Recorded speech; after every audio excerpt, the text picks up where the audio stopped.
kita semua.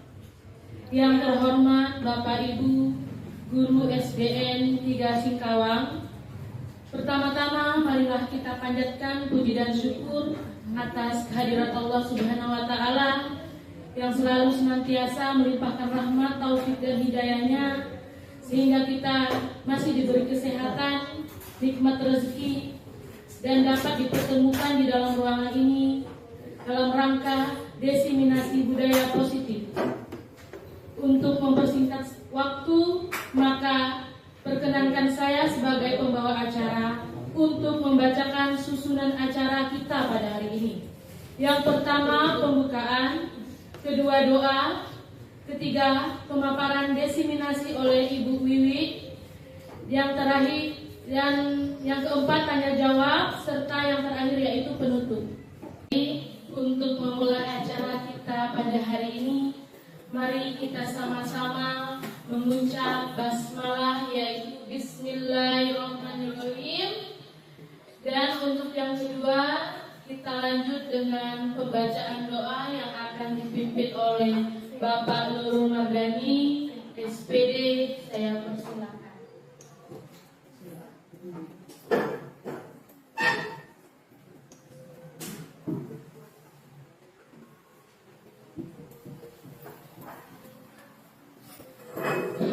Baik, untuk mengawali kegiatan kita kali ini, marilah kita berdoa. A'udzubillahi minasyaitonirrajim. Bismillahirrahmanirrahim. Alhamdulillahirabbil alamin, hamdan yuwafi ni'amahu wa yukafi majidah. Ya Rabbana lakal hamdu kama yanbaghi li jalali makamika majid sultanik. Allahumma shalli ala sayyidina Muhammadin wa ala sayyidina Muhammad.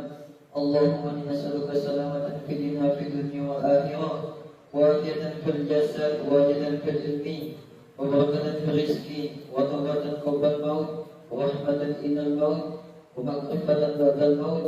اللهم حول علينا في شجرة الموت والنجاة من النار وفن الحساب. ربنا ظلمنا أنفسنا وإن لم تغفر لنا وارحمنا لنكونن من الخاسرين. ربنا لا تزغ قلوبنا بعد إذ هديتنا وهب لنا من لدنك رحمة إنك أنت الوهاب.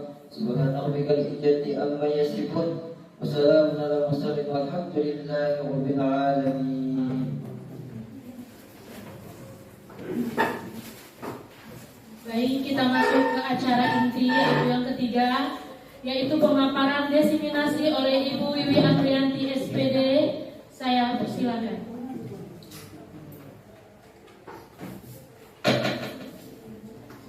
Terima kasih saya ucapkan kepada moderator.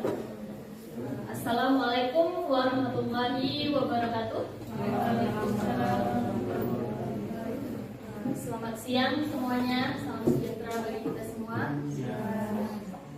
Alhamdulillah kita diberikan kesempatan di sini bisa berkumpul sehingga bisa melaksanakan kegiatan diseminasi budaya positif di sekolah yang dibawakan oleh saya sendiri, yaitu selaku calon guru penggerak angkatan 11 Kota Singkawang. Hal ini saya lakukan semata-mata hanya untuk membagikan informasi terkait apa yang telah saya dapatkan dalam pendidikan guru penggerak. Semoga hal ini dapat bermanfaat nantinya bagi Bapak Ibu semua dan bisa Bapak Ibu terapkan di lingkungan kelas dan lingkungan sekolah. Baik, langsung saja. Jadi di sini saya akan memaparkan tentang budaya positif. Pokok pembahasannya yaitu yang pertama adalah disiplin positif, yang kedua motivasi perilaku manusia, kemudian yang ketiga kebutuhan dasar, keempat posisi kontrol restitusi, dan kelima keyakinan kelas, serta keenam segitiga restitusi. Nah, next. Di sini ada pertanyaan pemantik terkait tentang budaya positif, ya Bapak Ibu. Mungkin Bapak Ibu pernah mendengar kata budaya positif. Siapa yang tahu budaya itu apa? budaya itu kebiasaan, ya, kebiasaan yang dilakukan. Positif berarti yang positif. Nah, di sini pertanyaan pemantik terhadap budaya positif. Yang pertama itu akan terkait tentang disiplin positif. Nah, yang pertama adalah hukuman dapat mendisiplinkan anak. Kira-kira Bapak Ibu setuju atau tidak? Kalau setuju, mungkin dengan cara mendisiplinkan anak kita memberikan hukuman supaya anak itu patuh, berubah menjadi anak yang baik. Apakah Bapak Ibu setuju dengan pernyataan tersebut? Setuju. Oke. Yang kedua, pemberian hukuman dengan hal positif seperti membaca atau membersihkan kelas atau halaman sekolah itu dapat mendisiplinkan anak. Kira-kira dengan memberikan hukuman seperti itu, apakah anak kita atau murid kita bisa meningkat rasa disiplinnya? Kira-kira menurut Bapak setuju atau tidak? Setuju juga. Oke. Yang ketiga, pemberian penghargaan. Nah, biasanya nih anak-anak yang cerdas, yang cepat menjawab pertanyaan kita dengan baik, biasanya kita kasih reward. Nah, di situ apakah bisa benar-benar meningkatkan motivasi anak dengan memberikan reward? Bagaimana Bapak Ibu, setuju atau tidak dengan pernyataan tersebut? Setuju juga. Karena mungkin Bapak Ibu sering melakukannya ya. Ya. Jadi niat kita hanya sebagai motivasi supaya anak-anak tersebut bisa disiplin, bisa lebih baik. Oke, next. Kita lihat nanti hasilnya apakah benar hal-hal tersebut bisa mendisiplinkan anak dan meningkatkan memotivasi anak. Nah, sekarang kita lihat budaya positif. Jadi budaya positif tadi itu adalah kebiasaan-kebiasaan yang tentu saja di sekolah yang harus berpihak pada murid, ya, bukan berpihak pada kita selaku guru. Kemudian bisa agar mereka bisa berkembang menjadi pribadi yang kritis dan penuh hormat serta bertanggung jawab. Jadi di budaya positif ini terkait tentang nilai-nilai yang harus murid-murid ini lakukan, kebiasaan-kebiasaan yang memiliki nilai-nilai sehingga mereka bisa menjadi pribadi yang baik, yang kritis dan penuh tanggung jawab. Nah, kira-kira budaya positif ini kita lakukan mungkin salah satunya dengan cara disiplin positif, yaitu melakukan hal-hal positif yang telah kita kita rencanakan di kelas terutama. Next lagi. Bagaimana dengan perubahan paradigmanya?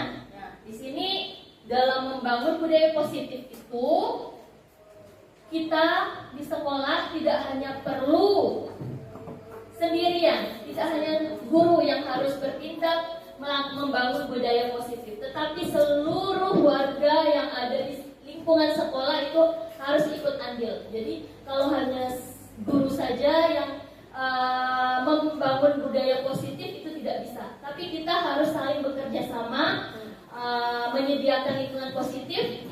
Jadi semua warga di sekolah, baik guru, TND, kepala sekolah, kemudian paguyuban harus ikut serta dalam membangun budaya positif. Kemudian maka akan murid-murid itu sehingga mampu berpikir, bertindak dan mencipta dengan merdeka, mandiri dan bertanggung jawab. Di sini maka lazimlah disiplin dikaitkan dengan kontrol. Jadi disiplin itu berkaitan erat dengan budaya positif.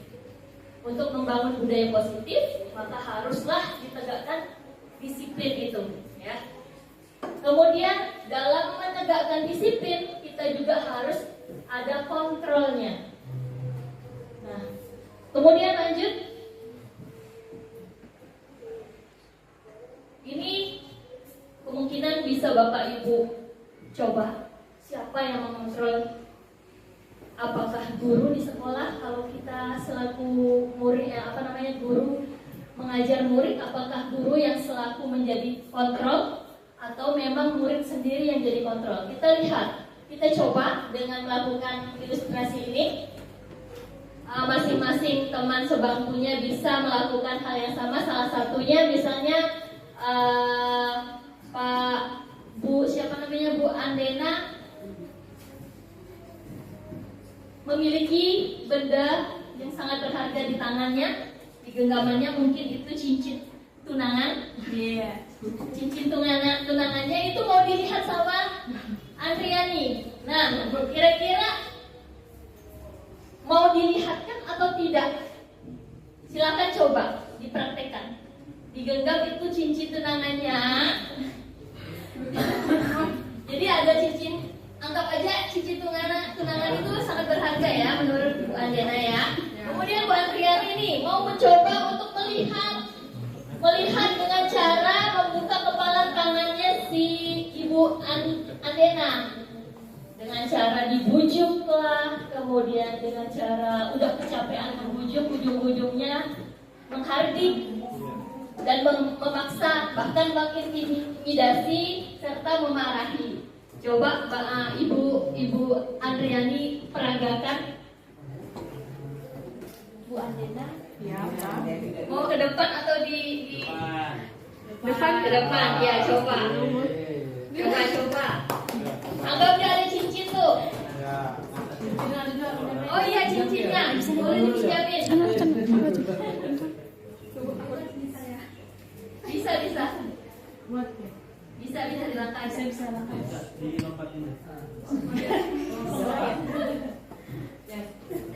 Ya, coba. Jangan lupa Bu Andriani rayu hingga mau membuka tangannya. Bagaimana rayu? Ya.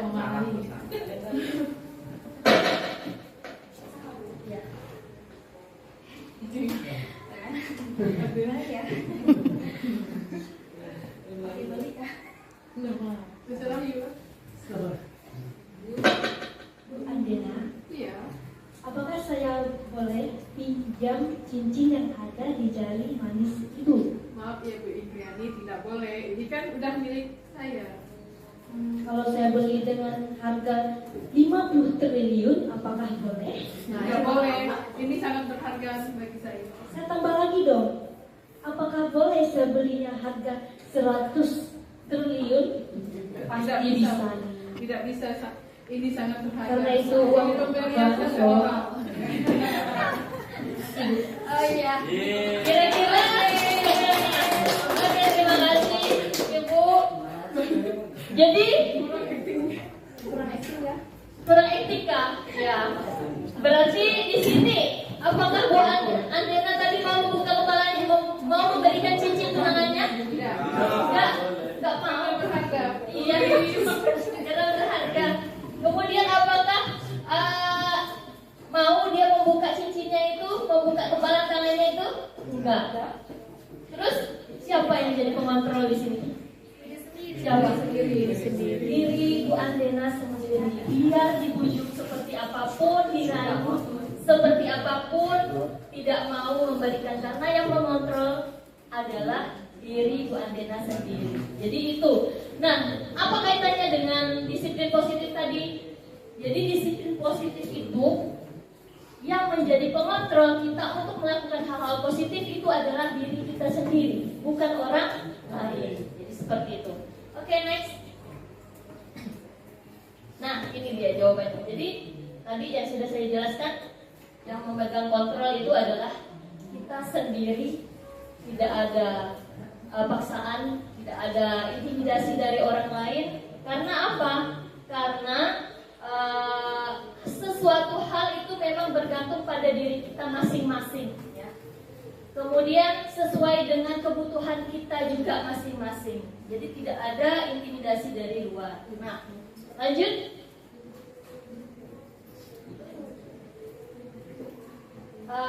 Ini dia ilusi kontrol. Ya. Ini adalah miskonsepsi tentang teori kontrol yang ada di lingkungan sekolah, terutama antara guru dan murid. Ya. Miskonsepsi itu artinya konsep yang kita anggap itu benar, padahal sesungguhnya itu salah, ya. Jadi itu disebut dengan miskonsepsi.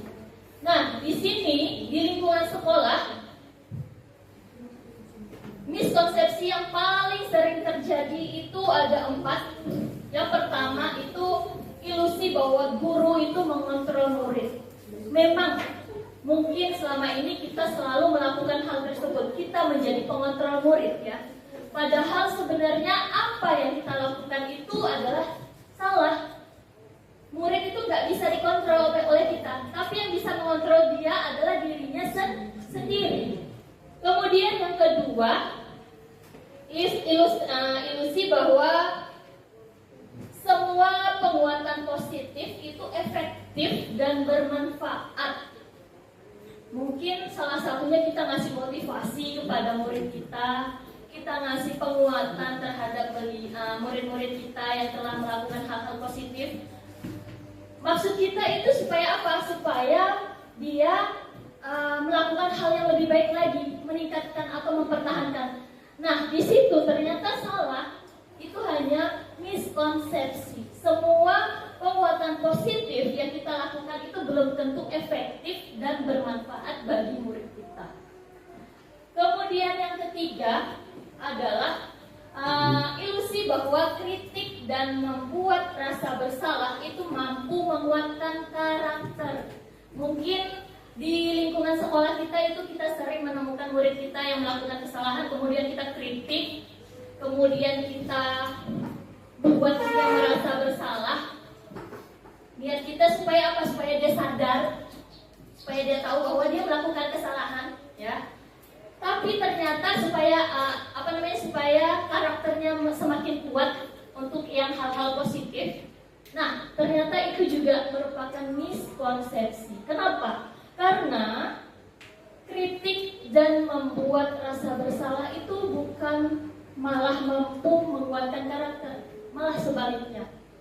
Kita tidak tahu di dalam hatinya apakah dia semakin kuat atau semakin ngedumel kalau kita kasih kritik atau rasa bersalah. Nah, ini yang mungkin kita sering lakukan ya Bapak Ibu, dan ternyata itu semua adalah miskonsepsi.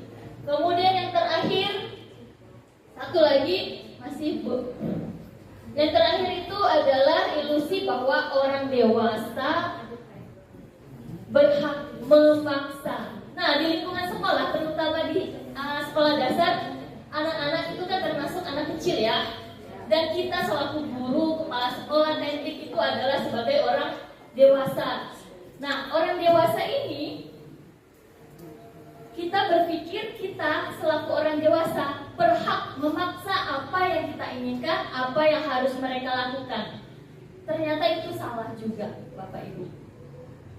Kenapa? Karena anak-anak itu sendiri memiliki hak. Dia memiliki hak untuk menolak, ya kan? Memiliki hak untuk mengikuti. Jadi kita tidak memaksa, tidak bisa memaksa sepenuhnya. Kita selaku orang dewasa tidak bisa memaksa apa yang kita inginkan kepada anak murid kita. Nah, itu adalah ilusi kontrol yang merupakan miskonsepsi yang sering terjadi di lingkungan sekolah. Oke, next. Sesungguhnya memiliki kontrol. Di sini ada stimulus respon dan teori kontrol. Kalau menurut stimulus respon itu kita mencoba mengubah orang agar berpandangan sama dengan kita. Faktanya apa? Sebenarnya kalau menurut teori kontrol itu kita seharusnya berusaha memahami pandangan orang lain tentang dunia. Jadi itu Ibu, Bapak. Kemudian yang kedua itu perilaku buruk itu dilihat sebagai suatu kesalahan kalau menurut stimulus respon. Jadi semua perilaku buruk itu pasti dilihat sebagai suatu kesalahan. Padahal itu menurut teori kontrol tidak semua. Kalau kita menganggap kalau menurut stimulus respon itu semua perilaku buruk itu pasti sebuah kesalahan. Sebenarnya perilaku buruk itu pasti semuanya memiliki tujuan. Apapun itu, mau baik mau buruk pasti ada tujuannya. Apalagi kalau buruk, ya. Kemudian orang lain bisa mengontrol saya. Kalau stimulus respon, misalnya kita nyuruh murid, Anak-anak kerjakan halaman ini ya, atau kumpulkan tugasnya harus besok ya. Itu harus tuh. Kita selaku orang lain harus bisa ngontrol murid. Murid harus mengumpulkan besok tugasnya. Padahal sesungguhnya ya, kalau menurut teori kontrol itu hanya murid itu sendirilah yang bisa mengontrol dirinya. Nggak bisa dikontrol-kontrol orang oleh kita sebagai guru. Jadi seperti itu. Kemudian model berpikir menang kalah. Itu kita ya, kalau dalam lomba biasanya menang kalah udah biasa. Padahal sesungguhnya kita harus berpikir win-win solution atau menang-menang. Jadi jangan berpikiran menang atau kalah. Oke, next. Nah, di sini sesuai dengan budaya positif, maka kita harus melakukan disiplin. Ya. Apa itu sih disiplin? Disiplin itu kalau menurut bahasa Latin artinya belajar. Disiplina artinya belajar. Nah, di sini selama ini kita menurut budaya kita itu disiplin merupakan sesuatu yang harus ya dilakukan untuk mendapatkan kepatuhan. Selama ini kan kita beranggapan bahwa disiplin itu adalah melakukan sesuatu untuk dianggap patuh. Padahal kalau dalam bahasa Latinnya itu artinya belajar. Nah, kemudian selama ini kita juga secara umum menganggap disiplin itu berkaitan dengan ketidaknyamanan, bukan dengan apa yang kita hargai. Jadi kita seringkali melakukan disiplin itu malah merasa tidak nyaman, merasa terpaksa, tidak berasal dari kesadaran diri kita sendiri. Nah, itulah diharapkan dari makna disiplin dalam budaya positif ini. Diharapkan disiplinnya itu berasal dari diri sendiri, bukan dari ketidaknyamanan. Oke, lanjut.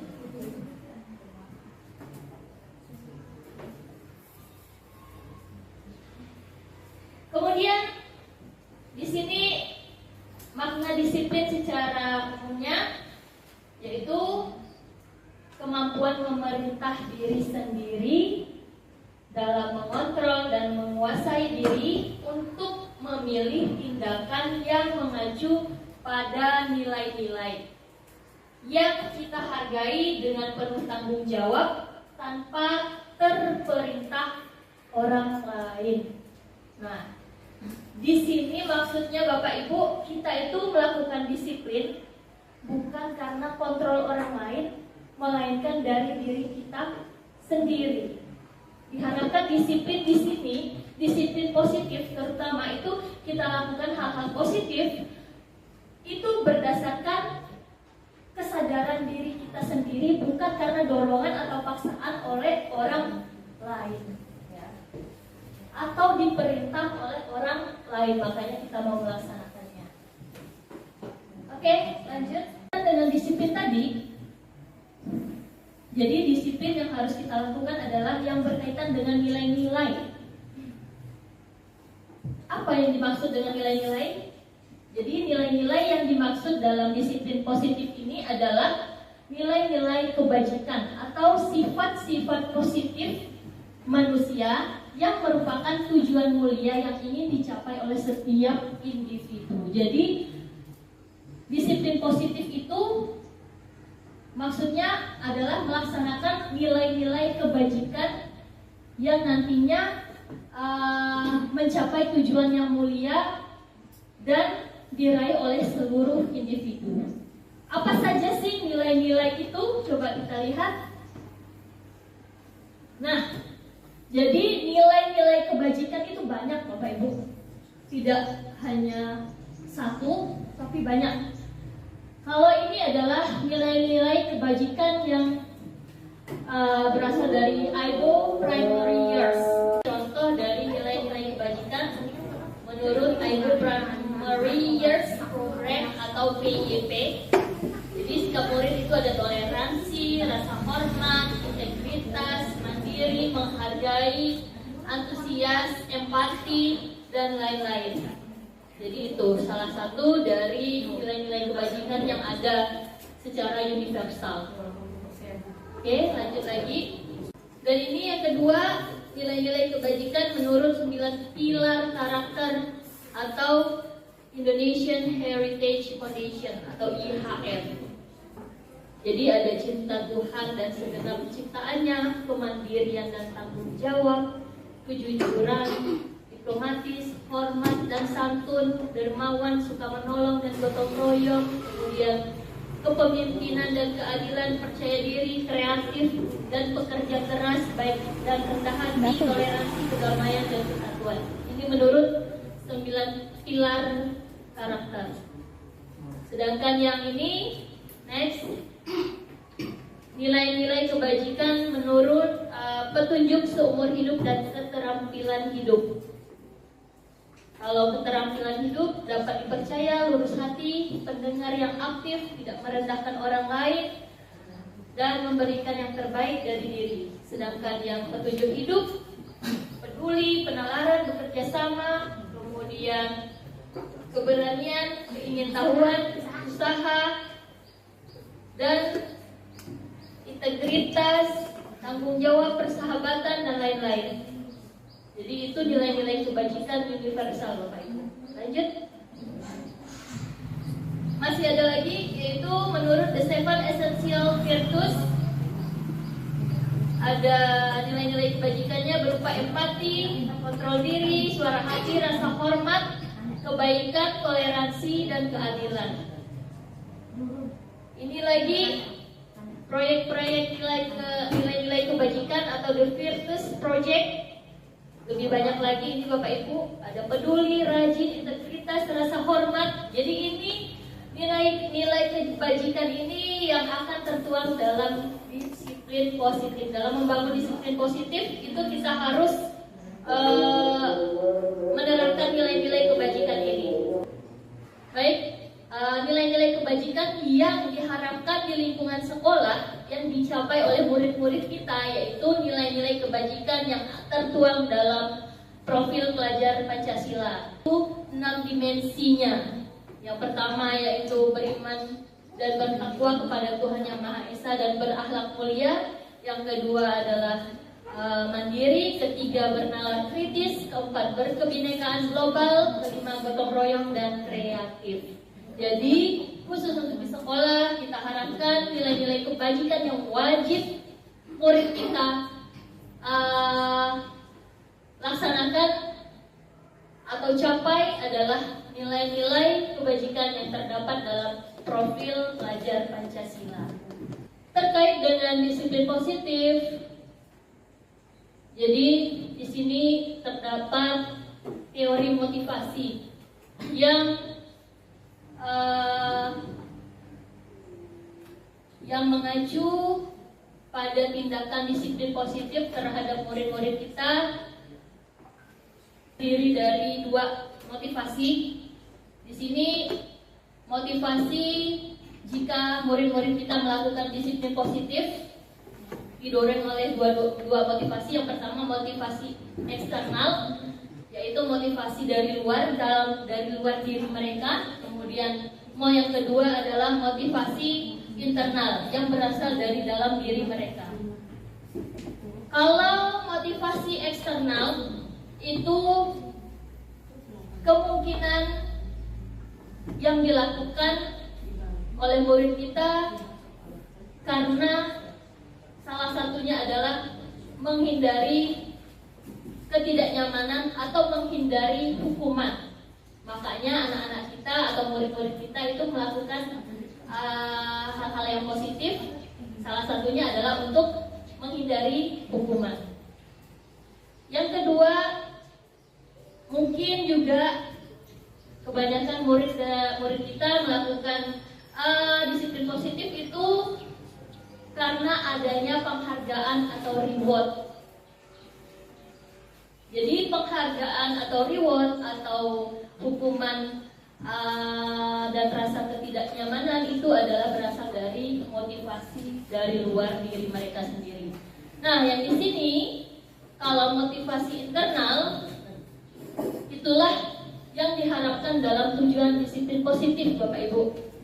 Diharapkan murid-murid kita itu melaksanakan disiplin positif, membangun budaya positif di sekolah berdasarkan dari motivasi internal mereka sendiri, yaitu motivasi yang ada dalam diri mereka sendiri karena mereka menghargai diri mereka sendiri, bukan karena adanya dorongan atau paksaan atau dukungan dari luar.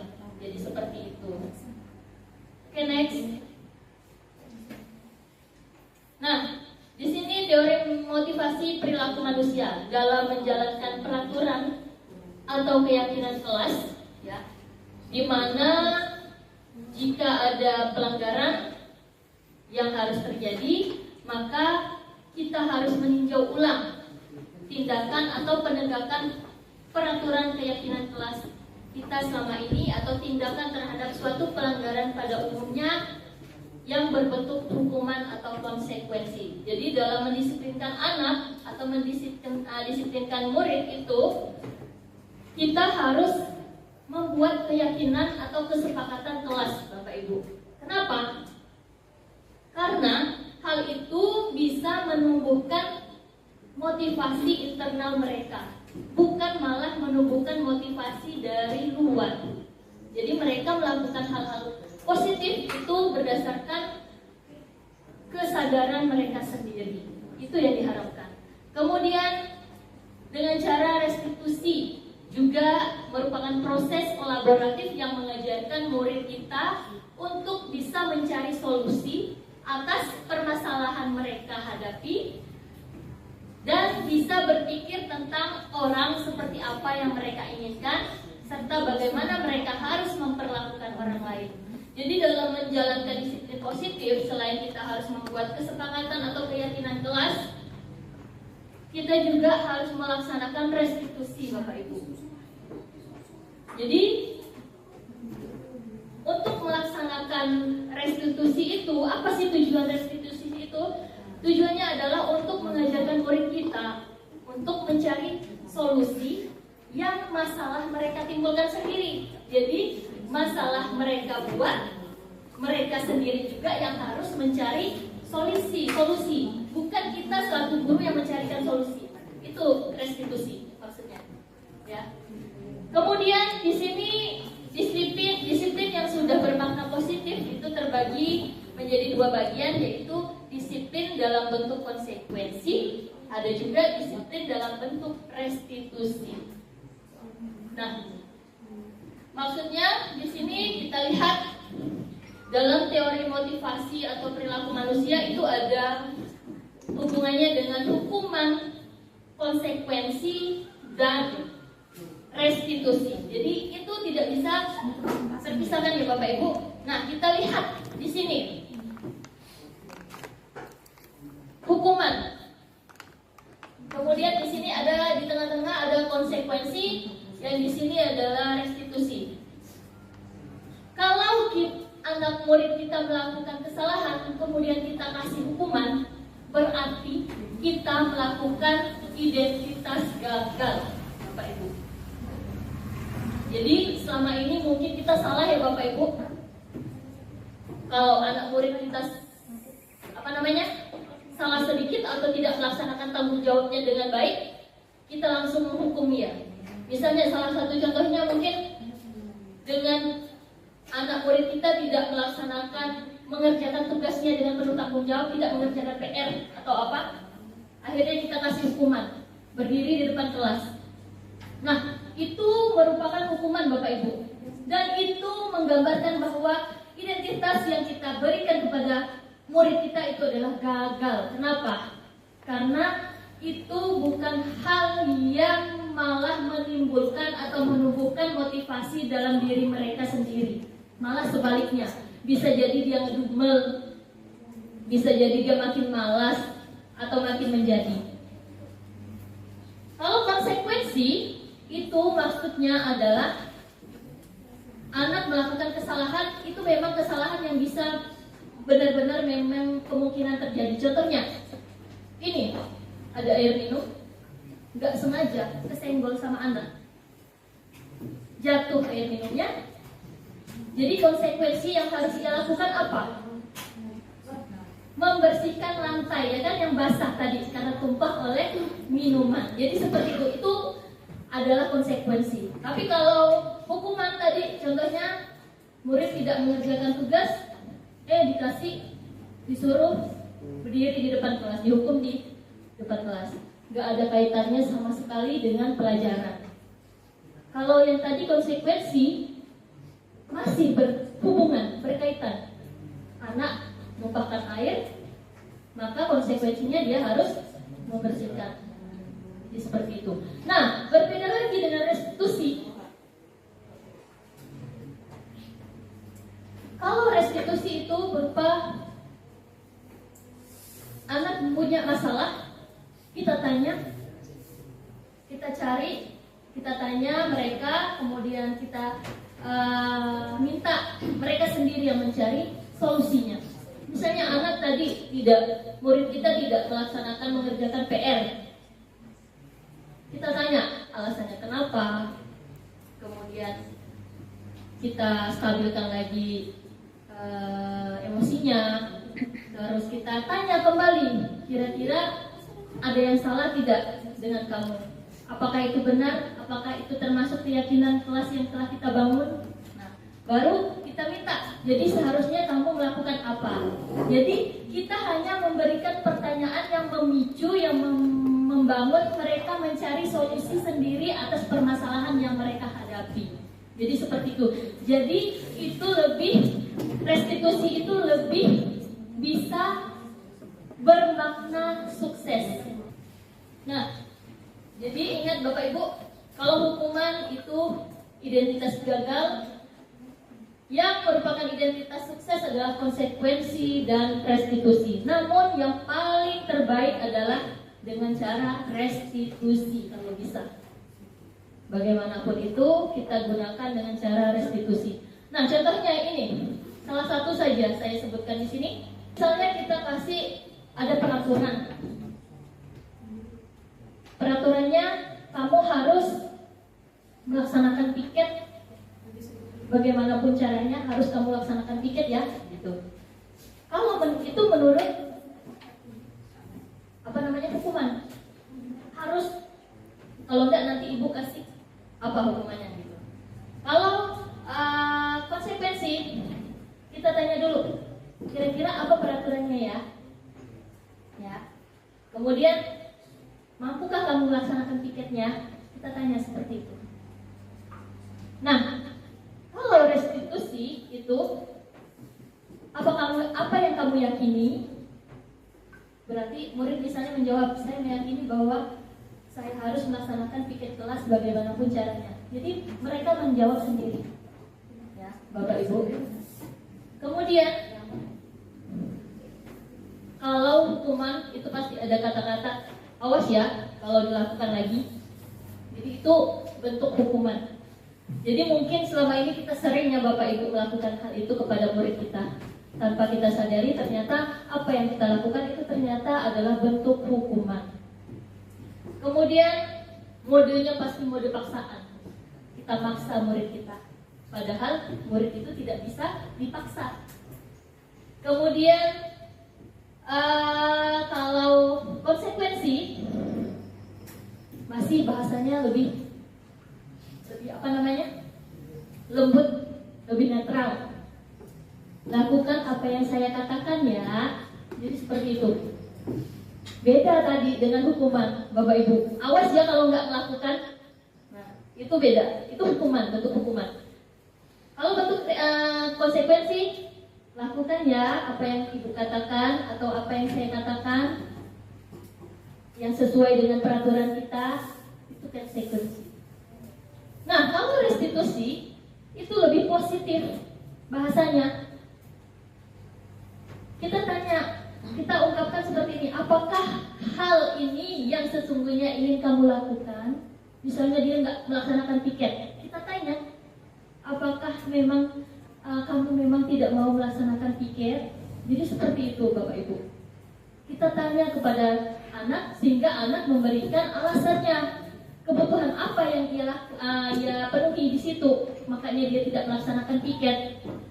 Jadi 3 konteks hukuman, konsekuensi, dan restitusi ini berbeda. Yang paling positif adalah bentuk restitusi. Yang paling negatif adalah bentuk hukuman. Nah, di sini ada lagi, kalau hukuman itu yang buat adalah guru. Kalau konsekuensi yang membuatnya adalah antara guru dan murid. Kalau restitusi itu adalah yang membuatnya murid sendiri. Kenapa? Ini berkaitan dengan peraturan, kemudian apa lagi tadi?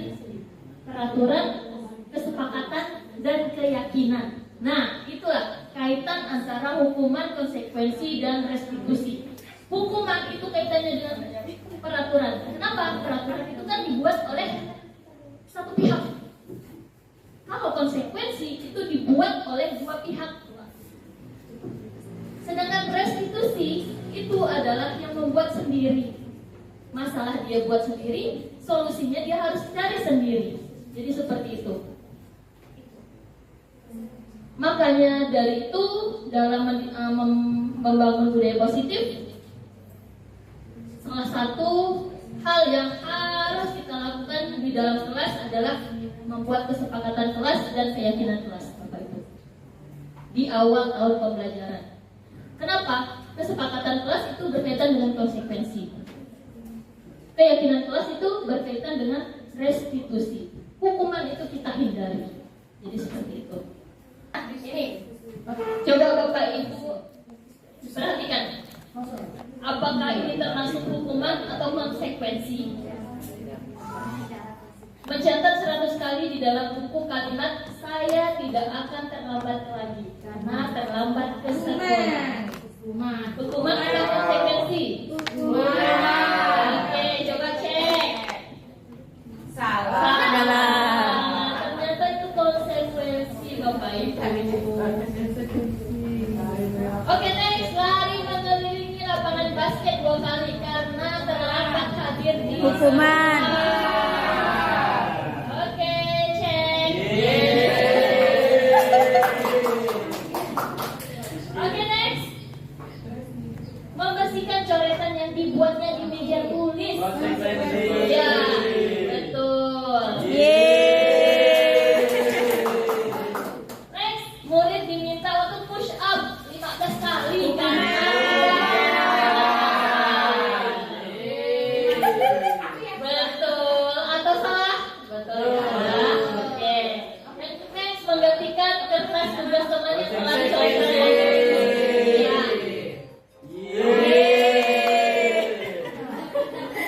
Oke, next, berjemur di lapangan basket pukul 12 Hukuman. Ya. Hukuman.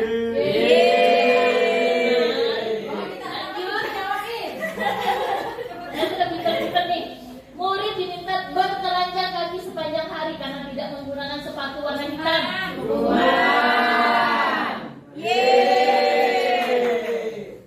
Lanjut, berdiri di depan kelas sambil mengangkat kaki 1 karena tidak bisa menjawab pertanyaan.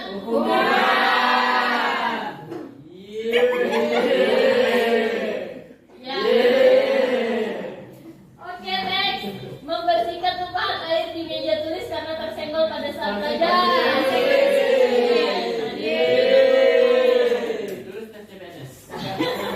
Lanjut, kehilangan 10 menit jam istirahat untuk mengerjakan tugas karena terlambat datang dan tertinggal pelajaran. Konsekuensi. Konsekuensi apa hukuman? Kehilangan 10 menit jam istirahat untuk mengerjakan tugas karena terlambat datang. Oke, ya. Hukuman. Oke, duduk di bangku di pinggir lapangan pada jam istirahat. Tidak diizinkan bermain oleh guru piket karena mencederai teman saat bermain di lapangan. Hukuman. Konsekuensi.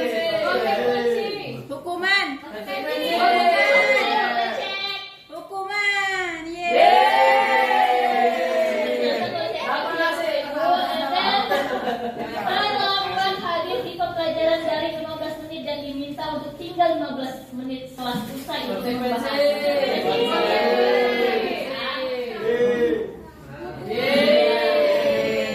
lanjut.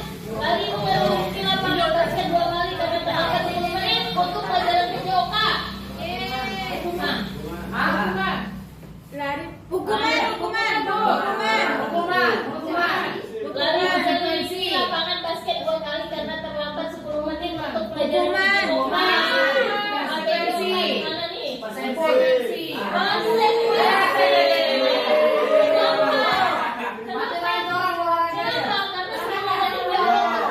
mereka melakukan pemanasan ya. Jadi pemanasannya itu masih berkaitan ya. Hal yang tak berkaitan itu yang namanya hukuman. Oke, pintar-pintar. Masya Allah. Oke, next. Nah, ini merdeka menurut Ki Hajar Dewantara yaitu tidak hanya terlepas dari perintah. Jadi kita merdeka itu harus terlepas dari perintah, tapi juga harus cakap memerintah diri sendiri. Kita terlepas dari perintah orang lain, tapi kita harus bisa memerintah diri kita sendiri. Jadi seperti itu. Oke, next. Nah, tadi yang berkaitan dengan budaya disiplin positif, murid melakukan kesalahan atau pelanggaran tentu saja memiliki tujuan. Apa sih tujuannya? Tujuannya itu berkaitan dengan kebutuhan dasar manusia. Jadi ada 5 kebutuhan dasar manusia menurut Dr. William Glasser. Yang pertama adalah untuk bertahan hidup. Di sini berkaitan dengan kebutuhan fisiologis ya, dan biologis.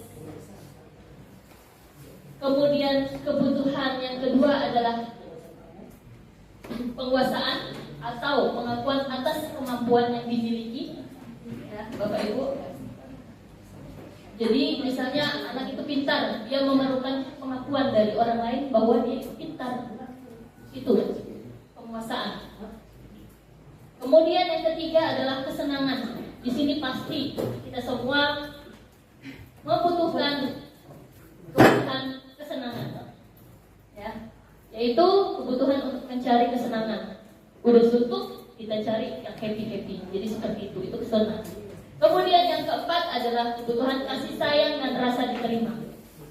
Kasih sayang dari orang tua, keluarga, atau pasangan hidup. Nah, itu termasuk murid, kebutuhan rasa kasih sayang dari gurunya selaku orang tua yang ada di sekolah. Kemudian yang kelima adalah kebutuhan untuk kebebasan memilih.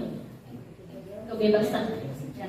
Bapak Ibu di sini kebebasan itu dalam menentukan pilihan apa yang mau dilakukan, apa yang tidak, apa yang disuka, apa yang tidak. Ya. Itu merupakan kebutuhan berupa kebebasan. Oke, next. Nah, di sini ada contoh kasus. Kalau saya ganti ceritanya, anak murid kita itu tidak melaksanakan pekerjaan rumah yang besok harus dikumpulkan. Ya.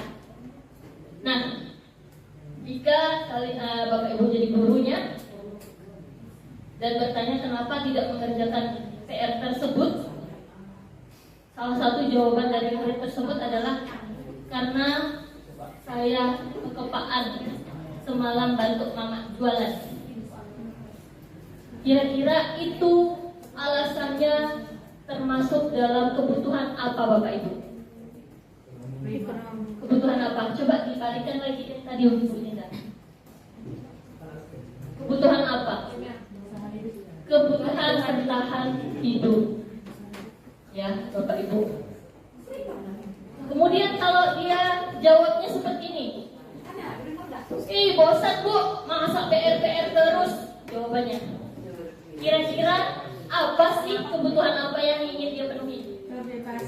Kebebasan. Dia ingin bebas dari PR, tak mau dikasih PR terus, Bapak Ibu. Jadi itu. Ada pasti alasan anak-anak dalam tidak melakukan tugas-tugas yang diberikan atau melanggar peraturan. Jadi seperti itu. Atau yang lain, jawabannya adalah saya tak bisa mengerjakan PR itu. Kira-kira apa ya jawaban kebutuhan apa yang perlu dia penuhi? Penguasaan. Penguasaan. Karena kemampuan Karena memang belum paham, benar. Jadi anak tersebut perlu, alasannya adalah karena penguasaannya kurang sehingga dia tidak mau mengerjakan PR. Jadi seperti itu ya Bapak Ibu. Jadi semua yang dilakukan murid pasti memiliki alasan. Nah, silakan saksikan video ini.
Nah, dari video tersebut apa yang Bapak tangkap?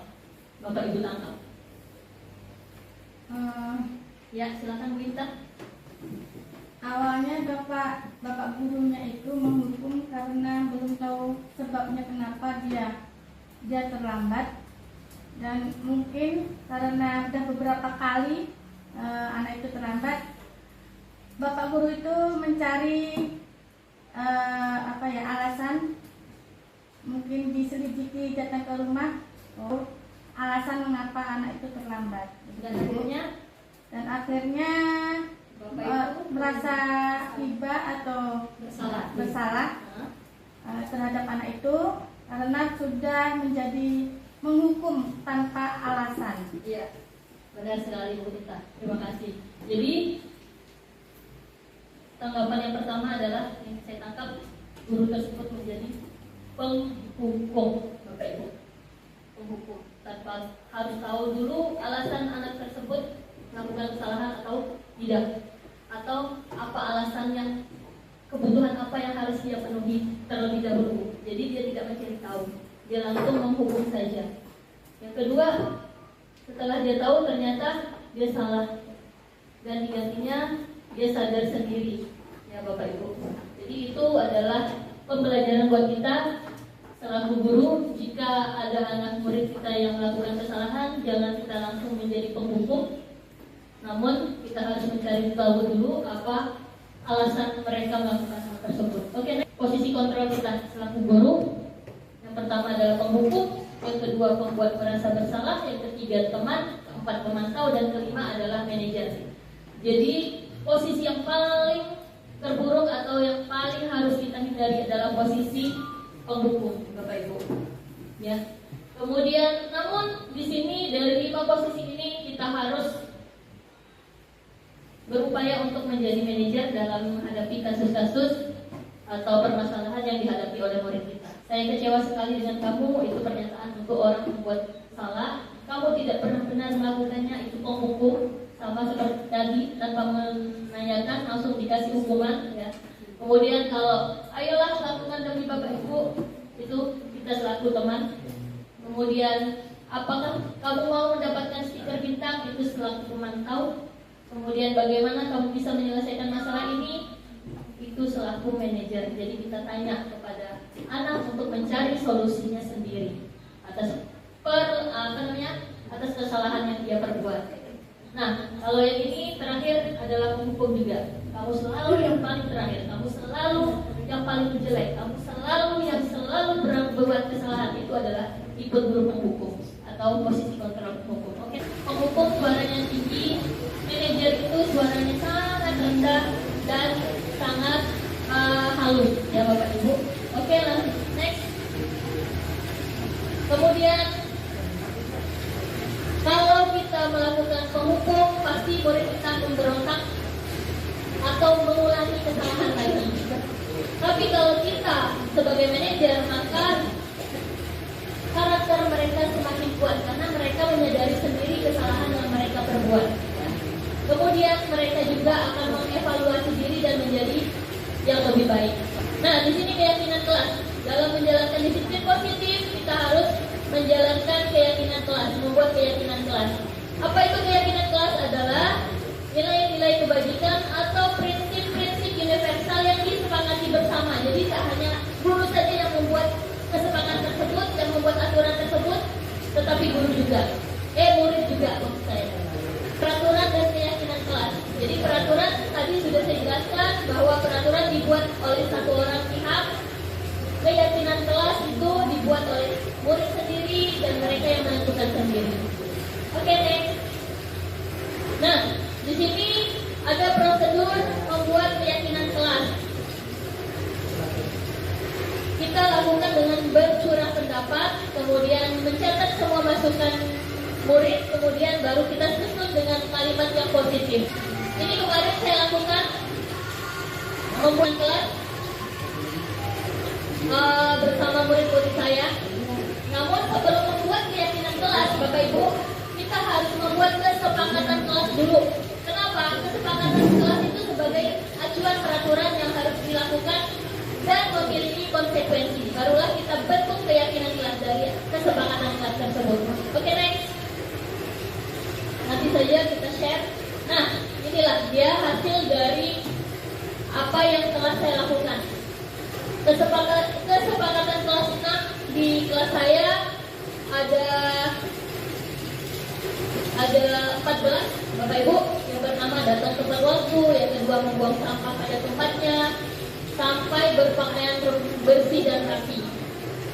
Nah, keyakinan kelasnya hanya ada 4. Jadi dalam membuat keyakinan kelas itu berpacu pada kesepakatan kelas. Dari kesepakatan kelas kita kerucutkan kembali menjadi 4. Yang tadinya 14 jadi 4. Dan dalam keyakinan kelas itu harus ada kata-kata nilai-nilai kebajikan. Misalnya, yang pertama berperilaku dan berbicara sopan dan santun. Sopan dan santun itu adalah nilai kebajikan. Jadi harus kita lakukan. Yang kedua, menjaga kebersihan diri, kelas dan sekolah. Nilai kebajikannya adalah kebersihan. Yang ketiga, bertanggung jawab terhadap tugas. Tugasnya apa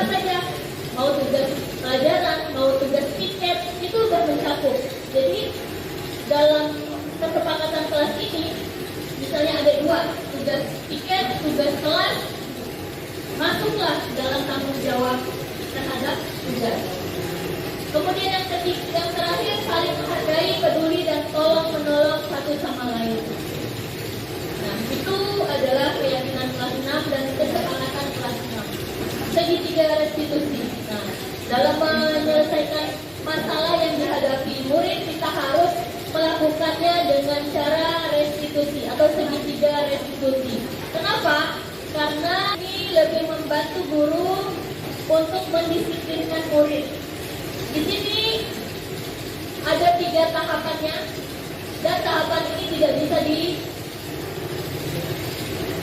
bolak-balik, harus sesuai. Yang pertama adalah menstabilkan identitas.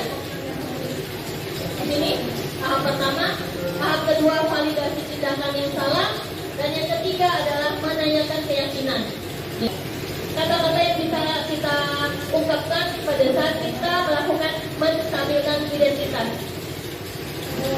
Saya juga pernah melakukan kesalahan, atau kita bisa menyelesaikan ini, atau berbuat salah itu sudah manusiawi dan sudah biasa dan tidak apa-apa ya.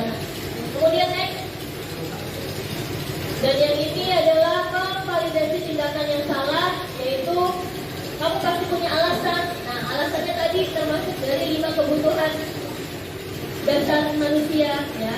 Kemudian padahal kamu bisa melakukan yang lebih buruk dari ini. Kemudian next, yang tindakan ketiga yaitu menanyakan keyakinan. Nah, apa nilai-nilai umum yang kamu telah kita sepakati di kelas, misalnya kalau mereka anak murid kita melakukan kesalahan ya. Kemudian apa yang kamu yakini? Jadi mereka bisa menjawab dan sadar sendiri. Kemudian barulah kita tanya, seharusnya kamu seperti apa? Seharusnya kamu harus apa? Jadi mereka mencari solusinya sendiri dan menyelesaikannya sendiri. Seperti itu Bapak Ibu. Jadi ciri restitusi itu tawaran, bukan paksaan Bapak Ibu. Tawaran tapi bukan paksaan. Itu yang paling utama. Kemudian restitusi itu tujuannya adalah memperbaiki hubungan. Dari hal tersebut yang sudah saya sampaikan, mungkin Bapak Ibu bisa membayangkan visi Bapak Ibu guru terhadap murid-murid di Bapak Ibu guru, impian Bapak Ibu guru terhadap murid kita seperti apa. Dan jadi dengan menjalankan disiplin positif ini, kita harapkan murid-murid kita tentu nanti bisa berakhlak sesuai dengan profil pelajar Pancasila ya Bapak Ibu. Terakhir yang dapat saya simpulkan dari materi ini, kita selaku guru harus menjadi penuntun yang baik bagi murid kita Bapak Ibu. Mari kita budaya positif dari sekarang dengan melakukan disiplin positif yang kita bisa mulai dari diri kita sendiri, dari kelas kita sendiri, barulah kita ke lingkungan yang lebih luas. Nah, di sini kalau bukan dari kita, memulainya dari siapa lagi Bapak Ibu? Karena kita adalah pencetus generasi yang berkarakter, yang berakhlak dan berjiwa profil pelajar Pancasila. Jadi seperti itu Bapak Ibu sekalian. Saya harapkan apa yang saya sampaikan kali ini bisa bermanfaat bagi Bapak Ibu semua dan bisa langsung menerapkannya di dalam lingkungan kelas masing-masing. Demikian yang dapat saya sampaikan. Wassalamualaikum warahmatullahi wabarakatuh. Baik, terima kasih kepada Ibu Aprianti yang telah menyampaikan pemaparan desiminasi pada hari ini. Semoga pemaparannya dapat bermanfaat bagi Bapak Ibu guru sekalian. Oke Bapak Ibu, saya Pinoki izin bertanya. Pertanyaannya mengenai perbedaan hukuman, konsekuensi dan restitusi. Di situ saya belum mengerti penjelasannya Bu. Saya jawab langsung ya. Jadi perbedaan antara hukuman, konsekuensi, dan restitusi. Jadi kalau hukuman itu diberikan oleh aturan Bapak Ibu. Jadi dia di sini bersifat negatif. Kenapa? Karena tujuannya itu ingin langsung menghentikan perilaku negatif yang dilakukan oleh murid dengan memberikan hukuman yang tidak ada kaitannya dengan permasalahan atau perilaku murid yang salah. Jadi seperti itu. Kemudian kalau konsekuensi itu adalah hasil dari tindakan yang dilakukan oleh murid tanpa melibatkan guru langsung. Contohnya yang tadi kan, murid jatuhkan air, langsung dia bersihkan. Nah itu berupa konsekuensi tanpa ada arahan atau suruhan dari guru. Seperti itu. Jadi sifatnya logis. Kalau hukuman tadi sifatnya negatif. Jadi kalau konsekuensi sifatnya logis.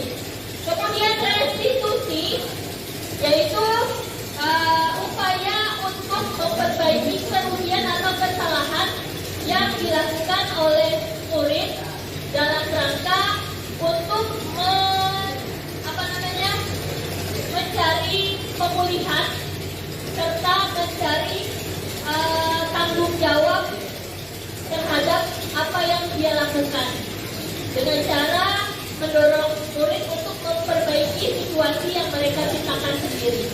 Jadi kalau dia melakukan kesalahan, kita tanya apa yang seharusnya dia lakukan. Jadi mereka menimbulkan masalah, mereka sendiri yang mencari solusi. Jadi seperti itu. Jadi sudah cukup paham ya? Oke. Ada?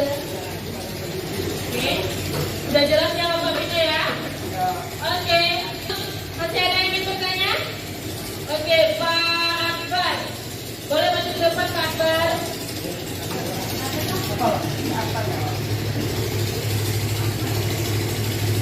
Baik, terima kasih kepada moderator. Di sini yang saya akan tanyakan yaitu dari pemaparan Ibu Wiwi tadi tentang 3 kata yang masih saya bingung, yaitu tentang peraturan, keyakinan, dan kesepakatan. Itu kan isinya tuh kurang lebih hampir sama ya, kesepakatan yang ada di dalam kelas. Tetapi apakah masing-masing dari kita 3 kata tersebut itu memiliki maknanya masing-masing yang bisa mewakili kenapa harus berbeda-beda? Adanya peraturan, adanya kesepakatan, dan adanya keyakinan.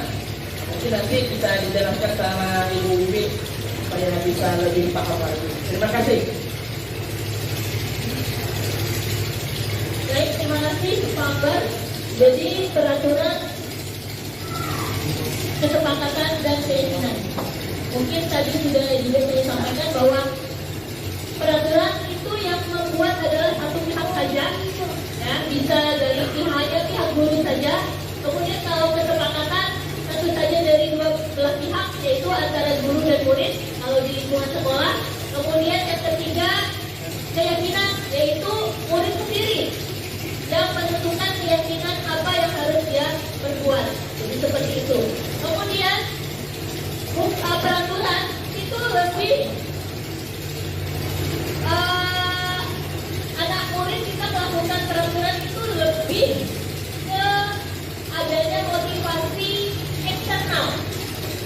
Itu yang paling utama adalah karena adanya dorongan ketidaknyamanan dari luar atau merasa itu harus dilakukan dan mendapat hukuman kalau tidak dilakukan, seperti yang peraturan yang sekolah kita juga ada kan, kalau tidak melakukan ini dapat poin ini, jadi itu peraturan kan pihak sekolah yang buat. Kemudian dalam kesepakatan itu dilakukan secara bersama-sama antara guru dan murid, membuat kesepakatan dengan cara berdiskusi bersama, mencurahkan pendapat bersama, dan menentukan konsekuensi bersama. Jadi kesepakatan itu masih ada konsekuensinya, Bapak Ibu. Berbeda dengan hukuman, tadi itu peraturan, memang sudah tertera hukumannya apa. Tapi kalau kesepakatan itu kita juga menentukan konsekuensi yang harus dilakukan. Nah, kalau keyakinan itu tidak ada kaitannya dengan hukuman maupun konsekuensi. Jadi mereka meyakini sehingga mereka melakukan hal tersebut berdasarkan dari dalam diri mereka sendiri, kesadaran mereka sendiri. Jadi seperti itu Bapak Ibu. Mungkin ada kurang jelasan dari penjelasan saya. Oke, terima kasih Pak Akbar. Baik, Bapak Ibu sudah paham? Ada lagi pertanyaan, Pak? Ada lagi? Sudah, berarti sudah paham semua, baik? Kalau sudah paham semua, saya selaku pembawa acara mohon undur diri dan saya ucapkan terima kasih kepada Bapak Ibu yang sudah hadir pada hari ini. Saya ucapkan wassalamualaikum warahmatullahi wabarakatuh. Waalaikumsalam warahmatullahi wabarakatuh.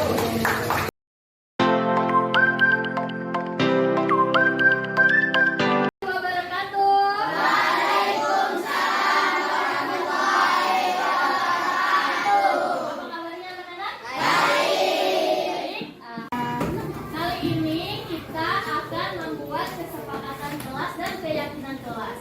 Sebelum kita buat keyakinan kelas, kita harus membuat dulu kesepakatan kelasnya ya.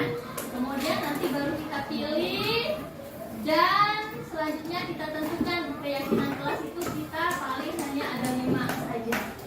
Nah, adapun tujuan dari pembuatan kesepakatan kelas ini ada yang tahu untuk apa? Siapa yang tahu? Untuk apa ya kesepakatan kelas ya? Iya, benar sekali, untuk menjaga ketertiban kelas. Selain itu ada lagi tujuannya untuk apa? Siapa yang tahu? Supaya kita semua bisa bersikap baik. Bersikap apa? Disiplin, yaitu menjalankan budaya positif. Apa itu budaya positif? Budaya yang baik. Kita melakukan hal-hal yang baik. Nah, nanti Ibu akan memberikan kalian kertas. Kalian tuliskan kesepakatan kelas kalian menurut kalian yang baik. Kemudian Ibu minta kalian tempelkan di bagian sebelah sini. Paham sudah?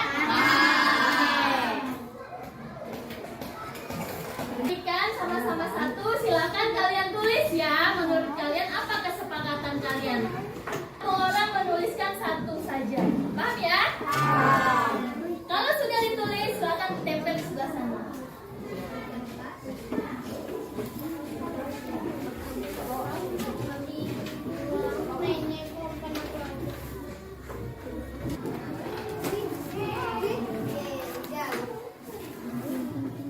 Oke, silakan ditulis. Kemudian ditempelkan di sebelah sini.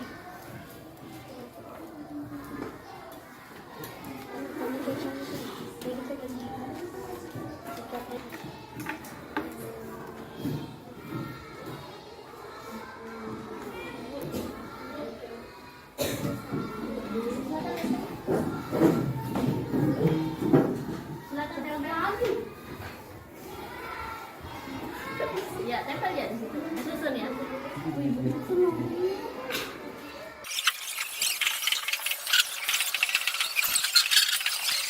Naila baca, kemudian pilih yang mana yang sama. Bisa bantu Ibu ya. Di sini kita tulis kesepakatan kelas ya. Kesepakatan. Nanti di sininya akan kita buat keyakinan kelas.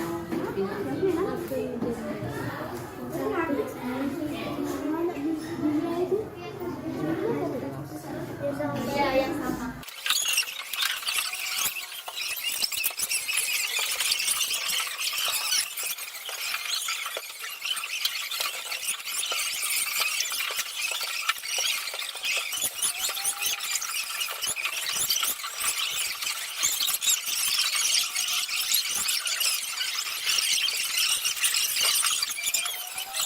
Udah?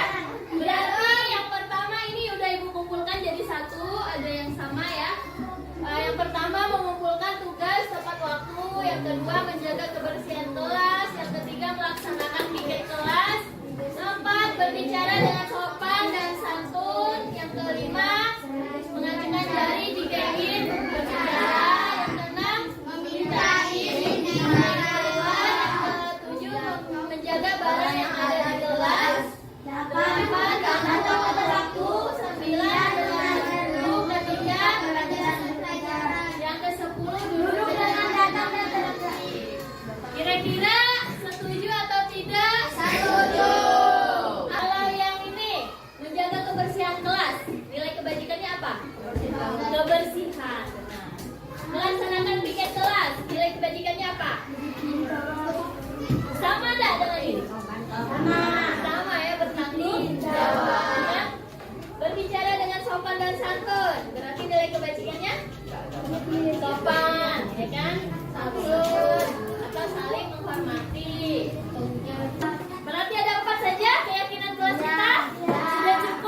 mengakhiri keyakinan kelas kita dan kesepakatan kelas kita yang sudah kita buat.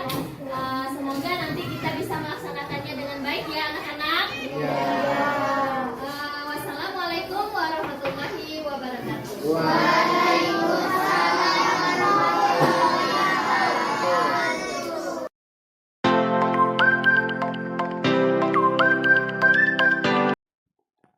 Assalamualaikum, nama saya Kevin Arya Nugraha, kelas 6A. Saya sangat senang saat membuat keyakinan kelas. Menurut saya, membuat keyakinan kelas itu sangat penting. Dengan keyakinan kelas, murid-murid akan menjadi tertib. Assalamualaikum warahmatullahi wabarakatuh. Perkenalkan, nama saya Naila Husna Al-Hidayat.